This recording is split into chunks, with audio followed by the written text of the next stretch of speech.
Então, aí é muito interessante essa questão toda que colocamos, porque isso nos leva ao encontro de um conceito muito bacana do Voloshinov, do Bakhtin e do Voloshinov,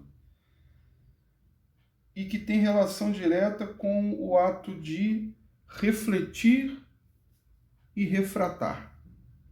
Então vamos tentar elucidar isso até nos utilizando também do conto do Ricardo Ramos, como ontem eu pedi a leitura para vocês. Então, antes de qualquer coisa, vamos tentar entender melhor esse conceito do refletir e do refratar. Aqui no livro da professora Eliane Marx, na página 22, ela tem um dizer aqui, né? Ela organiza um dizer aqui. Isso está no artigo da Adriana Delmira e do Renilson José. Refratar e refletir, relações sociais e língua em práticas de análise linguística. Então, eles sinalizam o seguinte: sendo a palavra e o enunciado fenômenos semióticos, é possível afirmar que sempre são ideologicamente saturados. No caso da palavra, quando na direção certa de um interlocutor que compartilha valores sociais sobre determinado tema em dada situação sócio-histórica específica, o signo tende a refratar menos e refletir mais a criação de uma realidade com valor de verdade para os interactantes. No entanto, quando esse signo é recebido por um indivíduo pertencente a uma organização social que não compartilha de seu valor de verdade, na mesma ou em outra situação, ele soa como não verdade, pois não havia sido refratado em seu interior, para agora ser refletido em seus valores. Nossa, professor, mas que questão mais complexa. Deixa eu tentar explicar para vocês, então, de uma maneira mais, digamos, suave, se eu conseguir. A gente tem que pensar na obra de arte como um elemento que, a princípio, existe por si só. O que vai acontecer? Nós vamos morrer, essa é a verdade. Uma verdade da qual não podemos fugir. Mas a obra de arte ela vai continuar lá. Ou seja, ela não depende da gente. Ela vai permanecer. Nós não. O criador da obra de arte também não irá permanecer. Mas a obra de arte que ele produziu, sim. Isso é muito interessante para a gente poder pensar, né? No seguinte, olha só, vejam. A obra de arte, ela reflete e refrata a realidade. De que maneira isso se estabelece? Da seguinte forma: ela reflete a realidade através de uma interpretação, ou melhor, de uma representação dessa realidade. Quando a gente diz isso, a gente pega na mão do Aristóteles. Ele trata muito dessa questão, evidentemente. E o que a gente pode pensar? A realidade, ela representa. E essa representação, ela não é fidedigna à realidade. A realidade é isso aqui que nós temos ao nosso redor. E uma obra, ela representa uma parte dela da realidade, uma interpretação da realidade. Quando o Eça de Queiroz escreve Os Maias, ele está dando para os leitores a sua visão acerca da sociedade lisboeta do século XIX. Tudo bem, se aproxima por demais daquela realidade, mas ainda assim, o que o Eça escreve está completamente permeado por suas impressões. Então isso já torna a obra um tanto quanto, não digo distante da realidade, mas ela não se configura como a realidade. Ela é uma possibilidade de realidade. Então a obra de arte, ela é sempre um elemento que reflete e refrata a realidade. Ela reflete no sentido de ser uma representação da realidade. Então vamos transpor isso para o universo artístico, né? A obra de arte em si, ela reflete e refrata. Ela reflete porque ela representa a realidade. Ou melhor, ela representa uma determinada possibilidade de realidade, porque o que ela sinaliza também é a visão do artista, é a visão do pintor, a visão do escritor e tudo mais. Então, assim, é um reflexo da realidade que, de certo modo, distorce a realidade, mas é um reflexo. A gente pode pensar naquela coisa do ready-made, lá do Duchamp. O que acontece? Um elemento, um signo da realidade, um signo a qual nós estamos totalmente... Um signo que para nós é algo normal, corriqueiro, cotidiano, mas que o artista vai e transforma o seu significado usual, ele retrabalha esse significado. Quando ele faz isso, ele transforma esse objeto em arte. E vejam vocês o que ele está fazendo especificamente aqui. Refletindo uma realidade, mas ao mesmo tempo refratando essa realidade. Agora, o observador, aquele que toma contato com o signo, ele também reflete e refrata, obviamente.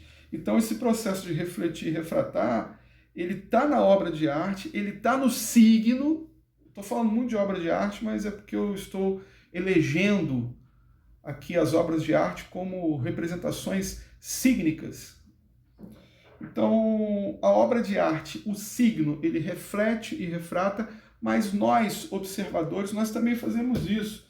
É só a gente lembrar do texto do Didi Huberman, quando ele fala: o que vemos só vale, só vive em nossos olhos pelo que nos olha. Porque existe um trânsito aí. O que vemos, o que nos olha. E esse trânsito intensifica as duas questões teóricas colocadas aqui, o ato de refletir e o ato de refratar. Nós, enquanto observadores, nós também estamos assimilando todos esses dizeres e realizando o ato de refletir e refratar. E isso, a partir das ideologias que a gente possui, né, isso faz com que os signos assimilados eles possam ser mais ou menos refratados. Exemplo, eu sou de direita e eu refrato totalmente o símbolo máximo do marxismo, que é a foice e o martelo. A imagem chega até mim, ou seja, ela é refletida até mim, eu a assimilo, só que eu não a levo adiante. Então a gente pode pensar que tudo é reflexo da realidade, mas refração também. Então aqui no conto do Ricardo Ramos, vocês observaram, né? Vocês fizeram a leitura. Ter, haver. Uma sombra no chão, um seguro que se desvalorizou, uma gaiola de passarinho. Uma cicatriz de operação na barriga e mais 5 invisíveis que doem quando chove. uma lâmpada de cabeceira, um cachorro vermelho, uma colcha e os seus retalhos. Um envelope com fotografias, não aquele álbum. Um canto de sala e o livro marcado. Um talento para as coisas avulsas que não duram nem rendem. Uma janela sobre o quintal, depois a rua e os telhados, tudo sem horizonte. Um silêncio por dentro, que olha e lembra, quando se engarrafam o trânsito, os dias, as pessoas. Uma curva de estrada e uma árvore, um filho, uma filha, um choro no ouvido, um recorte que permanece e, todavia, muda. Um armário com roupas e sapatos que somente veste e calçam e nada mais. Eu li o trecho aqui do Ricardo Ramos, é um conto muito interessante, porque são várias imagens que nos são apresentadas, não é verdade? E essas imagens elas vão formando um construto existencial do personagem aqui do conto. Olha que interessante, é como se todas essas imagens que estão sendo instadas a nós, quando ele fala assim, um gosto de fruta com travo, um tostão guardado, azinhavrado, sempre foi a menor moeda. Então, percebam bem, o que está ocorrendo aqui. O conto, o Ricardo Ramos, ele reflete no conto valores que são refratados pela sociedade. De que maneira? A angústia, a negatividade, podemos pensar até numa certa depressão do personagem. Ou seja, são valores que a sociedade negativamente refrata e que o conto aqui, na tentativa de refletir essa realidade, o conto ele refrata todos esses elementos. Refrata no sentido de criticar, de nos apresentar reflexivamente tais questões. E o escritor, ele, ao fazer esse processo todo, ele reflete sobre isso e ele faz com que a gente também reflita sobre isso. E a gente pode também realizar a segunda questão, que é refratar o conto. Quando a gente assimila e divulga isso para alguém ou critica isso, diz, o conto aqui não foi legal, eu não gostei do conto.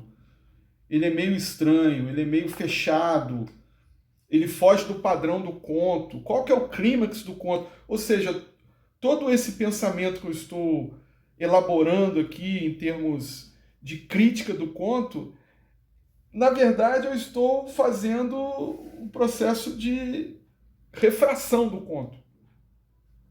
Então esse procedimento de refletir e refratar é muito potencializador, vamos colocar assim, de todo e qualquer objeto artístico. E está ligado diretamente à noção de signo. Porque os signos aqui apresentados, os signos aqui que são passíveis de reflexo e refração. Os signos. Né?